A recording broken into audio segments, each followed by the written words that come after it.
अच्छा माहौल था रूम के अंदर। कोई ऐसा प्रेशर नहीं दिया गया उन्होंने बहुत इजी अच्छे से बात करी। इवन पहले से ही उन्होंने पहला क्वेश्चन मेरा सर नहीं किया, उन्होंने डायरेक्ट मुझसे ही पूछा कि आप महेश्वर तहसील से है, आप मंडलेश्वर से भी है, मंडलेश्वर क्या है, महेश्वर क्या है, उसके बारे में पूछा उन्होंने। नहीं, सिचुएशन बेस्ड क्वेश्चन नहीं था। एक सर ने मुझे पूछा था कि आपको आदिवासी एरिया में अधिकारी बना दिया जाए तो आप अलग डिफरेंट क्या 5 चीजें करेगी। सर मेरा जो पहला इंटरव्यू रहा था वो पूरा फैक्चुअल था। मुझसे वहाँ पे तथ्य ज्यादा पूछे गए थे, मेरी ग्रेजुएशन से पूछे गए थे, तो मुझे लग रहा था कि मेरी ग्रेजुएशन की कमी थी वहाँ पर, मैं अच्छे से प्रिपेयर नहीं कर पाई थी। इस बार का जो है अच्छे से पढ़ के आई थी, ग्रेजुएशन अच्छे से कंप्लीट किया था, लेकिन इस बार ग्रेजुएशन से कोई क्वेश्चंस नहीं हुए। जी बिल्कुल, नोट्स बनाना जरूरी है। मेंस में तो नोट्स का ही इम्पोर्टेंट रोल है, क्योंकि नोट्स रहेगा तो हमें ये जरूरत नहीं कि हमें किस फॉर्मेट में आंसर देना है और कौन कौन से कोई की पॉइंट्स हमें लिख रहे हैं मतलब अपना एग्जाम राइटिंग में। नमस्कार दोस्तों, आप लोगों का बहुत बहुत स्वागत है हमारे चैनल पर। भाई मैं हूं अभी एमपीपीएससी आयोग के जस्ट सामने इंदौर में, और यहाँ पर एमपीपीएससी 2022 की इंटरव्यूज चल रहे हैं। मैम अपना इंटरव्यू देकर के आई हैं, तो मैम का एक्सपीरियंस जानिए, इंटरव्यू का एक्सपीरियंस कैसा रहा, बोर्ड कैसा था, किस बोर्ड में उनका इंटरव्यू था, स्ट्रेटजी मैम की कैसी थी। तो मैम सबसे पहले आपका बहुत बहुत स्वागत है हमारे चैनल पर। Thank you. मैम सबसे पहले अपना नाम बता दीजिए प्लीज। मेरा नाम प्रिया काग है जी। मैम कहाँ से आए हो आप? मैं खरगोन जिले से हूँ। अच्छा, खरगोन जिले से हो। और ये आपका कौन सा अटेम्प्ट है और इंटरव्यू कौन सा है? ये मेरा 4th अटेम्प्ट है और 2nd इंटरव्यू है। अच्छा, और इसके अलावा मैं बात करूँ आपका मीडियम की, तो मीडियम कौन सा है? हिंदी मीडियम रहा है मेरा। ओके मैम, जैसे ही आप एंटर करते हैं बोर्ड के सामने, और मैम बोर्ड कौन सा था पहले मुझे ये बता दीजिए। बोर्ड ए था, मेहरा सर का। अच्छा, मेहरा सर का बोर्ड था। तो कैसा बोर्ड लगा? पहले बोर्ड क्या, आप जैसे गई आपके मन में कुछ होगा बोर्ड के बारे में, पता नहीं क्या चल रहा होगा जो भी है, लेकिन कैसा अंदर जाकर के कैसा बोर्ड लगा? हम तो वेटिंग में पहले ही बैठ गए थे, मेरा सर और बाकी जो मेंबर थे वो हमारे सामने से ही 2-3 बार निकले, क्योंकि अच्छा। वो जस्ट आई थे, फिर उन्होंने रूम में एंटर किया, 5-10 मिनट बाद हमें बुला लिया गया। अच्छा माहौल था रूम के अंदर। कोई ऐसा प्रेशर नहीं दिया गया उन्होंने बहुत इजी अच्छे से बात करी। इवन पहले से ही उन्होंने पहला क्वेश्चन मेरा सर नहीं किया, उन्होंने डायरेक्ट मुझसे ही पूछा कि आप महेश्वर तहसील से है, आप मंडलेश्वर से भी है, मंडलेश्वर क्या है, महेश्वर क्या है, उसके बारे में पूछा उन्होंने।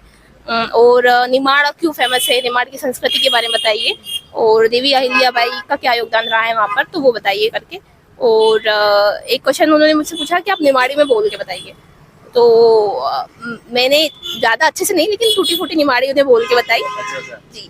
और उसके बाद में फिर उन्होंने संत सिंगाजी के बारे में भी पूछा, और इसके बाद फिर दूसरे सर उसके पास चला गया। किस तरह का सवाल था संत सिंगाजी के बारे में? उन्होंने सिर्फ ये पूछा कि आप उनके बारे में बताइए, संत सिंगाजी कौन थे, उनके बारे में बताइए। अच्छा जी। और कोई रैंडम सवाल आपको कुछ और याद आ रहा? सर ने तो रैंडम सवाल कोई नहीं किया, सर ने तो मेरे डेव से रिलेटेड क्वेश्चंस किए।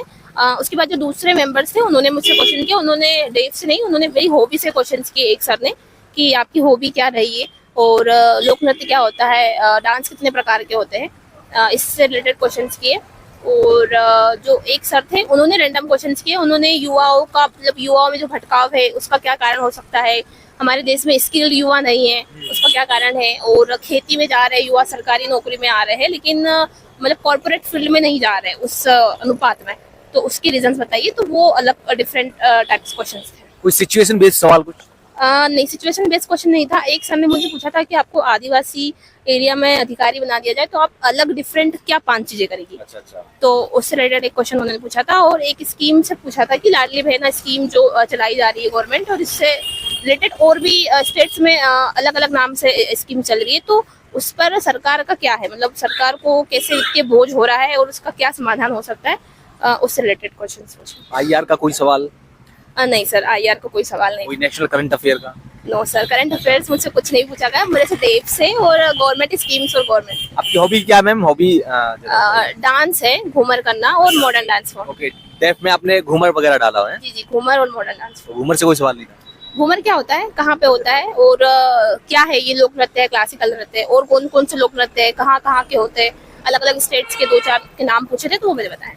जैसा कि आप अभी बताया आपने कि आपका ये दूसरा इंटरव्यू है, पहली बार क्या कुछ गलती हुई थी और अब की बार आपने चेंजेस क्या किए, मैं थोड़ा सा वो बता दीजिए ताकि जो बच्चे तैयारी कर रहे हैं वो मिस्टेक दोहराए ना। सर मेरा जो पहला इंटरव्यू रहा था वो पूरा फैक्चुअल था। मुझसे वहाँ पे तथ्य ज्यादा पूछे गए थे, मेरी ग्रेजुएशन से पूछे गए थे, तो मुझे लग रहा था कि मेरी ग्रेजुएशन की कमी थी वहाँ पर, मैं अच्छे से प्रिपेयर नहीं कर पाई थी। इस बार का जो है अच्छे से पढ़ के आई थी, ग्रेजुएशन अच्छे से कंप्लीट किया था, लेकिन इस बार ग्रेजुएशन से कोई क्वेश्चंस नहीं हुए। अच्छा। जी। तो क्या ये कहोगे जब आप नहीं पढ़ के आई तो वहाँ से सवाल हो गई, अब की बार आप पढ़ के आई है तो एक्सपेक्टेशन के अकॉर्डिंग नहीं था? नहीं था, बिल्कुल यही हुआ है। अच्छा। और फिल्म्स में आप किस तरह की रणनीति फॉलो करती हैं फिल्म्स को क्रैक करने के लिए आप? जब मुझे लगता है कि प्रीलिम्स में जो नोट्स या सोर्स आप स्टूडेंट्स पढ़ रहे हैं उससे ही फोकस करें। लेकिन ये होता है कि जैसे एमपीपीएससी या फैक्चुअल बेस्ड क्वेश्चन ज़्यादा होते हैं, तो अगर फैक्ट वाइज क्वेश्चन आपको मिल रहे हैं तो आप उसे भी प्रिपेयर कर सकते हैं।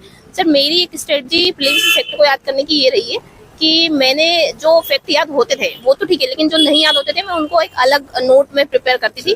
तो उससे मुझे बहुत फायदा हुआ, क्योंकि एग्जाम टाइम में 2-3 दिन पहले उनको एक बार रिवाइज कर लिया तो वो चीज़ें याद रहती है। तो नोट्स बनाने क्या जरूरी है प्रिपरेशन के दौरान, क्योंकि पास करने के लिए जब आप जैसा कह रही हैं कि पेपर से पहले मुझे याद करने में आसानी रही, तो इसके मैं यही समझूं कि नोट्स बनाना जरूरी हो सकता है? जी बिल्कुल, नोट्स बनाना जरूरी है। मेंस में तो नोट्स का ही इम्पोर्टेंट रोल है, क्योंकि नोट्स रहेगा तो हमें जरूरत नहीं कि हमें किस फॉर्मेट में आंसर देना है और कौन कौन से कोई की पॉइंट्स हमें लिख रहे हैं मतलब अपना एग्जाम राइटिंग में। क्योंकि सर ऐसा होता है कि पढ़ने को बहुत कुछ होता है, लेकिन वहाँ लिखना तो हमें उतना ही होता है जितना क्वेश्चंस पूछे जाते हैं।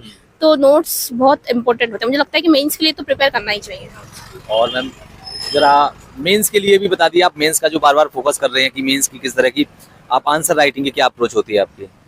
सर मुझे लगता है कि ज़्यादा से ज़्यादा टेस्ट सीरीज दीजिए, लिखने की प्रैक्टिस कीजिए और उस दिशा में लिखिए जिस दिशा में क्वेश्चन पूछा गया है, क्योंकि इधर उधर की बातें तो बिल्कुल नहीं की जानी चाहिए।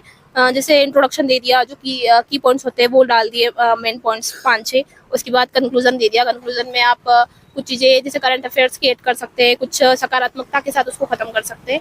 तो मेरी अप्रोच तो यही रही थी मेंस में आंसर राइटिंग में, और मैंने टेस्ट सीरीज भी दी है। टेस्ट सीरीज बहुत इफेक्टिव होती है मेंस की तरह। एनसीईआरटीज वगैरह पढ़नी चाहिए, छोड़ देनी चाहिए? जी बिल्कुल पढ़नी चाहिए। अगर कोई मतलब फाउंडेशन से स्टार्ट कर रहा है तो उसके लिए एनसीईआरटी बेस्ड है, मतलब डाउट्स क्लियर हो जाते हैं और एक बेसिक्स क्लियर रहते हैं एनसीईआरटी से। लास्ट में क्या मैसेज रहेगा आपका उन स्टूडेंट्स के लिए जो तैयारी करना चाहते हैं? क्या एडवाइस, क्या सजेशन करना चाहेंगे आप उनको, देना चाहेंगे? मैं बस एक यही सजेशन देना चाहूंगी कि अगर मैं यहाँ तक आके कर सकती हूँ तो कोई भी कर सकता है। बिल्कुल जो भी तैयारी कर रहा है वो कंटिन्यू तैयारी करिए और अपने आप पे विश्वास रखिए। और कहाँ से तैयारी शुरू करें? वो जो नए बच्चे आ रहे हैं किस मतलब सिलेबस पर फोकस करें या टेस्ट सीरीज देखें, पीवाईक्यूज देखें, क्या करें वो?